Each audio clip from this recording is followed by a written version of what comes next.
Historia 1. Atrapados en la mina de sal. El aire en el ascensor olía a sal y a eternidad. 180 metros bajo tierra, dentro de una montaña de sal. Creí que el primer golpe venía de la puerta, un fallo mecánico. Pero el segundo vino desde abajo, desde el suelo metálico, como si alguien quisiera entrar desde las profundidades. Éramos 8, una familia con 2 niños, una pareja de argentinos y mi novia, Ana. Íbamos a la Catedral de Sal de Zipaquirá. Una maravilla, decían, una iglesia tallada en una mina. El ascensor era una jaula metálica, vieja y ruidosa. Descendía con lentitud, demasiada lentitud. Entonces, el golpe y la oscuridad. Absoluta, pesada, como si te echaran tierra en los ojos. Un silencio denso que podías masticar. Alguien gritó: «¡Mierda!», susurró el argentino. La luz de emergencia no se encendió. Nada. Muertos en el pozo. «Mami, ¿qué pasó?», gimió uno de los niños. «Tranquilo, mi amor, ya vuelve la luz», respondió su madre, pero su voz era un hilo a punto de romperse. Pasaron los minutos, o quizás fueron segundos. En la oscuridad el tiempo es un chiste de mal gusto. Pulsamos el botón de alarma. Nada. Saqué mi celular, sin señal, obviamente. La pantalla iluminó nuestros rostros pálidos, sudorosos. El miedo tiene un olor particular. Huele a sal y a carne. Y fue entonces cuando lo oímos. Un sonido rasposo. No era metal contra metal, era uña contra piedra. Venía de afuera, de las paredes del túnel. Se estaba acercando. «¿Oyen eso?», dijo Ana, aferrándose a mi brazo. Su mano estaba helada. Todos lo oíamos. El padre de familia intentó ser valiente. «¡Hey! ¿Hay alguien ahí? ¡Estamos atrapados!». El sonido se detuvo. Un silencio sepulcral. Y luego, un susurro, justo al otro lado de la pared metálica. «Hambre». Nadie respiró. El corazón me latía en los oídos. Un trueno sordo y constante. No era español. No era ningún idioma. Era el sonido del hambre misma. Una vibración gutural, antigua. El niño pequeño empezó a llorar de nuevo, un llanto agudo, aterrorizado, y el susurro respondió: «Llora, pequeño». Maldita sea, estaba imitando al niño. Sentí que el alma se me caía a los pies. Lo que sea que estuviera ahí afuera, estaba jugando con nosotros. Aquí es donde la historia se vuelve peligrosa para ti. Los mineros viejos decían que las criaturas de la sal son ciegas. Se guían por el sonido y el miedo. Dicen que si escuchas su lamento y te quedas en silencio, tu miedo les abre una puerta. Se pegan a tu memoria, a tu sombra. Los psicólogos tienen una explicación. Materializar el miedo lo hace manejable. Le pones un nombre, una barrera. Así que vamos a hacer eso. Es un ritual de protección, para que lo que despertó en esa mina no se fije en ti. Tienes que romper la conexión, ahora mismo. Escribe en los comentarios: «La sal no te oye». Hazlo. No te quedes solo con el eco de su voz en tu cabeza. Escríbelo y sella la puerta. No te arriesgues. El ascensor se sacudió violentamente. ¡Ah! Caímos al suelo. Mi cabeza golpeó algo metálico. Por un segundo vi estrellas en la negrura. El sonido ya no estaba afuera. Estaba adentro. Un crujido, como de huesos viejos rompiéndose. Venía de una de las esquinas oscuras del ascensor. La pareja de argentinos empezó a rezar en voz baja. El padre abrazaba a su familia. Ana no se movía. La toqué. «Amor», le dije, «¿estás bien?». Su piel estaba fría. No fría. helada, como la sal. Tengo sed, susurró. Su voz no era la suya, era grave, ronca. Mucha sed. En ese instante, la luz de mi celular parpadeó y se apagó. Oscuridad total de nuevo. Pero esta vez, no estábamos solos en ella. Se oyó un desgarro de tela, un grito ahogado y luego un sonido húmedo. Algo estaba comiendo en nuestra jaula, en la oscuridad, lentamente, disfrutándolo. No sé cuánto tiempo pasó, perdí la noción de todo. Solo oía esa horrible masticación y el llanto silencioso de la madre. De pronto, una luz potentísima nos cegó desde arriba. ¡Ya los encontramos! ¡Aguanten! Eran los rescatistas. La luz iluminó la cabina. El argentino yacía en el suelo. Su garganta, mierda, no había garganta. Solo un agujero rojo y negro del que todavía salía un hilo de humo. Su novia estaba en una esquina, catatónica, con los ojos abiertos como platos. El resto nos acurrucábamos en el otro extremo. Pero Ana estaba de pie, sola, en medio del ascensor, con la boca y las manos cubiertas de sangre. Me miró. «Ya no tengo sed», dijo, y sonrió. Me sacaron de ahí. Dijeron que sufrí un ataque de pánico por el encierro, que el hombre murió de un infarto, que me lo imaginé todo. Pero anoche me desperté a las 3 a.m. Ana estaba de pie junto a la cama, mirándome. En la oscuridad, sus ojos brillaban, y la habitación olía a sal. Historia 2. Perdidos en el desierto de Atacama. El sol no te quema, te borra. Primero borra la línea entre el cielo y la tierra. Luego, borra tus pensamientos. Al final, borra quién eres.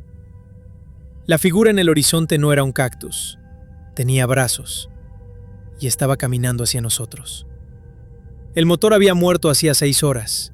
6 horas en medio de la nada más absoluta que es el desierto de Atacama. David pateó el neumático por 10ª vez. ¡Mierda! ¡Maldita sea!, gritó. El sonido fue devorado por el silencio. El calor era un monstruo invisible sentado sobre el capó del auto. Ondulaba el aire, convirtiendo el mundo en una acuarela temblorosa. «Tiene que ser un espejismo, Laura», dijo David, siguiendo mi mirada. Su voz era una lija. Pero los espejismos no caminan, no con esa determinación. Era una silueta alta, delgada, negra como un palo quemado contra el brillo enceguecedor del salar. Y cada vez que parpadeaba, sentía que estaba un poco más cerca. Nuestra agua se estaba acabando. 2 botellas.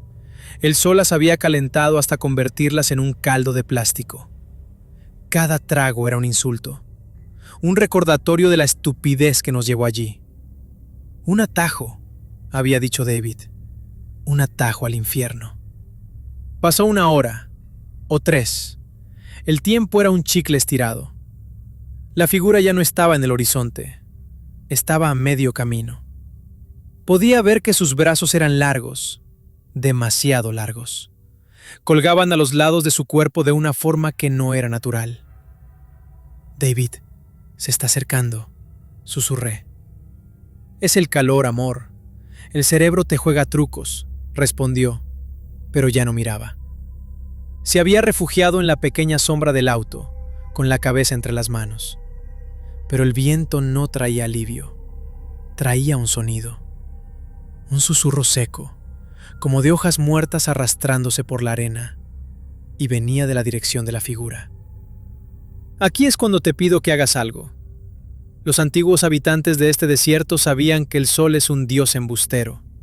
Crea vida, pero también crea engaños para robarla. A esos engaños los llamaban sombras de Set, ecos que caminan. Dicen que si te fijas en uno, el eco se alimenta de tu atención. Te marca. Para romper esa marca, tienes que negar su existencia. Tienes que demostrar que sabes que es una mentira del sol. Es un truco para engañar a tu propio miedo, para poner una pared. Así que para que esta historia no se te pegue, para que la sombra que yo vi no te siga, necesito que escribas algo en los comentarios. Escribe: el sol miente, no te veo. Hazlo ahora. Demuéstrale a lo que sea que esté escuchando que tú no eres una presa fácil, que conoces el truco. Cuando cayó la noche, el desierto cambió de rostro. El calor asesino dio paso a un frío que te calaba los huesos. El cielo se llenó de más estrellas de las que había visto en mi vida, y bajo ellas, la silueta seguía allí. Ya no caminaba, estaba parada, esperando. Tenemos que movernos, dije, mi voz temblando por el frío. Moriremos si nos quedamos aquí. David no respondió. Estaba temblando, pero no de frío. Ofrece sombra, murmuró. ¿Qué? Dije que ofrece sombra, gritó, y se puso de pie de un salto. Sus ojos estaban desorbitados, inyectados en sangre. He estado bajo el sol todo el día, todo el maldito día. Él tiene sombra. Señaló a la figura y empezó a caminar hacia ella. ¡David, no! ¡Vuelve! ¡Es una ilusión! Corrí tras él. La arena helada se metía en mis zapatos. David, por favor, le supliqué agarrando su brazo. Se zafó con una fuerza que no sabía que tenía. ¡Déjame en paz! ¿No lo ves? Nos está esperando. Nos va a ayudar, dijo, y su voz sonaba hueca, lejana.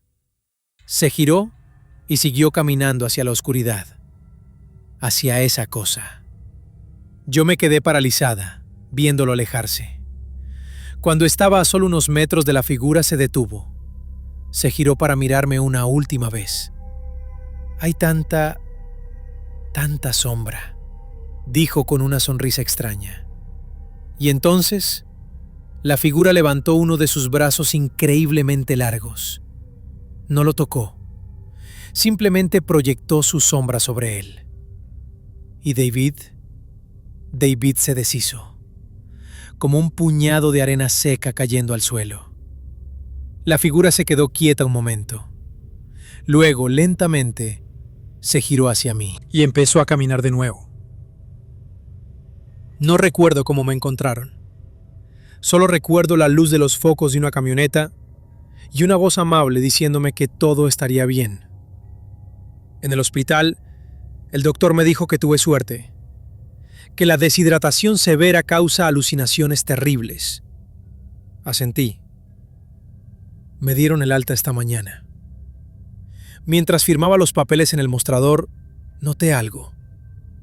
La enfermera que me atendía sonreía amablemente, pero bajo la luz fluorescente del pasillo, ella no proyectaba ninguna sombra. Historia 3. La noche de la purga rural. La sonrisa del viejo en la recepción no era amable, era una advertencia. Nos dio la llave de la habitación número 7 y dijo: aseguren la puerta después del anochecer y no la abran, pase lo que pase. Pensé que era una de esas cosas que dicen en los pueblos pequeños para asustar a los turistas. No lo era. El auto se había rendido al atardecer, una llanta destrozada en un camino de tierra que no aparecía en Google Maps. Este pueblo, Valle das Sombras, fue el único refugio. Un puñado de casas viejas y una iglesia torcida, atrapadas entre colinas verdes y una niebla que no se iba nunca. Mi esposa, Sofía, abrazaba a nuestra hija, Luna. ¿Estás seguro de que este es un buen lugar, amor?, susurró. Solo por una noche, le dije. Mañana conseguimos ayuda y nos vamos. Mierda, qué equivocado estaba. La noche cayó como un telón de plomo, y con la oscuridad vino la sirena. No era la sirena de una ambulancia o de la policía. Era un lamento largo y oxidado que parecía salir de las entrañas de la tierra. Duró exactamente 1 minuto, y cuando se detuvo, comenzó el silencio. Un silencio pesado, expectante. Fue entonces cuando oímos el primer grito, lejano, pero inconfundible. Un sonido agudo de terror puro, cortado a la mitad. Luna se despertó llorando. ¿Qué es eso, papi? Nada, mi amor, es solo un animalito. Mentí, mientras Sofía y yo nos mirábamos con los ojos llenos de la misma pregunta helada. Luego, más cerca, el sonido de cristales rompiéndose y risas. Risas que no eran de alegría, eran salvajes, desatadas. En este momento tu curiosidad te está haciendo vulnerable. Los ancianos de estos lugares olvidados creen que ciertas noches el mal necesita un ancla. Se pega a los testigos, a los que escuchan y no hacen nada. Dicen que el espíritu de la noche de limpia busca nuevos lugares a los que aferrarse a través de las historias. Pero hay una forma de protegerse, un truco mental. Tienes que declararte intocable. Tienes que rechazar la invitación. La tradición dice que debes marcar tu territorio espiritual, negar que tu alma pueda ser cosechada. Así que, para que el eco de esta noche no se quede contigo, tienes que escribirlo. Escribe en los comentarios: mi cosecha no te pertenece. Hazlo. No dejes que la puerta se quede abierta. No seas solo un espectador. Alguien golpeó nuestra puerta. No como un vecino pidiendo azúcar. Era un golpe rítmico, animal. Boom, boom, boom. Miré por la mirilla. Ojalá no lo hubiera hecho. Afuera había un hombre. Llevaba una máscara grotesca tallada en madera con la forma de la cabeza de un cerdo. Sostenía un machete. Pero no era eso lo que me heló la sangre. Era el hombre que nos había alquilado el auto en la ciudad. El tipo amable que nos deseó buenas vacaciones. Y no estaba solo. Detrás de él, más figuras con máscaras de animales salían de la niebla. Un conejo, un cuervo, un lobo. Caminaban lento, con calma, como dueños de la noche. La puerta empezó a ceder. ¡Ayúdame!, le grité a Sofía. Empujamos un viejo ropero contra la puerta, el corazón martillándome las costillas. Los golpes se detuvieron. Silencio. Se fueron, dijo Sofía con la voz rota. Y entonces oímos el sonido en la ventana. Era Luna, nuestra hija de 7 años. Estaba de pie junto a la ventana mirando hacia afuera y le sonreía a alguien en la oscuridad. «¡El conejito quiere jugar!», dijo. En el reflejo del cristal detrás de ella vi la máscara de conejo. No habíamos cerrado el pestillo de la ventana. El resto es una mancha roja y borrosa en mi memoria. Gritos, el olor metálico de la sangre, la sensación de ser arrastrado fuera de la habitación. Me llevaron a la plaza del pueblo. Allí, bajo la luz de las antorchas, los habitantes de Valle das Sombras, sin máscaras ahora, celebraban. Comían, bebían, reían. En el centro de la plaza habían encendido una hoguera. El viejo de la recepción, el que nos dio la llave, se me acercó. «Es una buena noche», dijo, con una calma aterradora. «La limpia nos bendice con un buen año, sin pecados, sin tristezas». Miró hacia la hoguera y a veces, añadió, con nuevos vecinos. Señaló con la cabeza. Al otro lado del fuego vi a Sofía.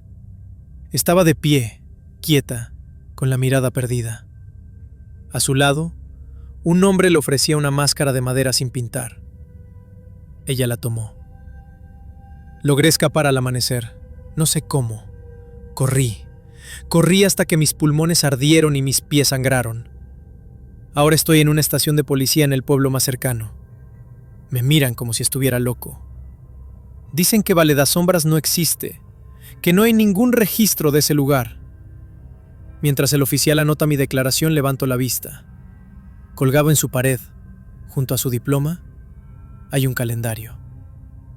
Y en la fecha de hoy hay un círculo rojo.